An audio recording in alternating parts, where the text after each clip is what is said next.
The head of the D.C. Police Union telling Congress the district is in a self-made crime crisis because of anti-police policies passed by the D.C. Council. It came during a hearing focusing on the impact crime on Capitol Hill is having on congressional operations and visitors.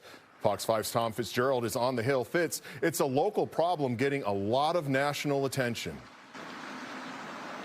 Yeah, you know, the city under siege isn't only a concern of people that live here. Around the United States, they're paying attention to what's going on here. And, you know, Capitol Hill is really two things. Yes, it's the seat of the government and the location of the U.S. Capitol, but it's also a neighborhood.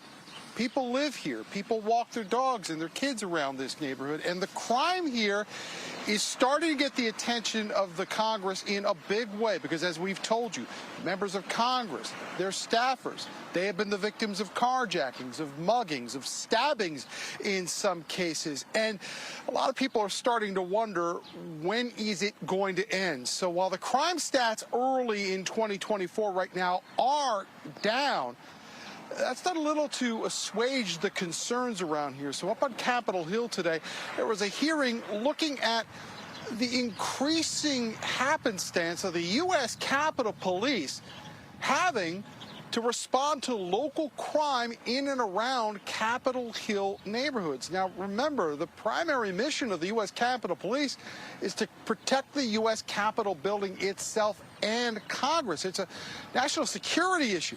However, during this hearing, the head of the D.C. Police Union told members of the Congressional Committee today that there is a crisis underway right now and that the D.C. Council has a, quote, negative attitude towards its police department. The council does not like police officers. They do not want them doing police work. They don't want them making arrests, and they certainly don't want them getting out and stopping and investigating people. This is infuriating. It's absolutely infuriating. We're allowing a city council to let havoc be wreaked in this town because they don't like law enforcement. Okay, Fitz, I see it's on Capitol Hill. You have Congress there. They're talking about the D.C. government. I get it. But how come there were no officials from D.C.'s government actually testifying today, like Councilmember Charles Allen, who represents the ward where the Capitol is located? Yeah, well, it wasn't for a lack of invitation. In fact, the chairman of the House Administration Committee at the top of this hearings today said not only did he invite Councilmember Allen, who is, you know, the Ward 6 council member, and that is actually where the U.S. Capitol building is located, but he invited also the U.S. Attorney in D.C., the Attorney General of D.C., the Metropolitan Police Department. None of them showed up. You know, Councilman Allen's spokesman got back to us today, and we asked him, why wasn't he here? You know, it's a hearing about local crime in this ward. Why wasn't the council member here?